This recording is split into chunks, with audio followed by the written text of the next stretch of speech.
I'm gonna show you real quick how to lock down your drawers for shipment on the Colorwave 500, 700 series. Simply remove your side, just lift up and out, and then on the inside of the machine or somewhere in a baggie, there should be these red lockdowns.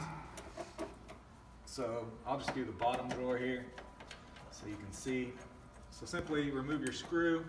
You're gonna flip that around so that that peg goes in that slot there. And then you're gonna put that screw back in that bottom hole to lock that down. Okay, so that's on the front side. On the rear side of the drawer, there's one screw on the back that you loosen. Then you can slide and pop this cover off. And same thing here. You've got the red lockdown. Simply remove it, flip it around.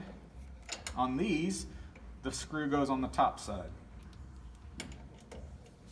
This will keep your drawer from shaking around or being able to open during shipment.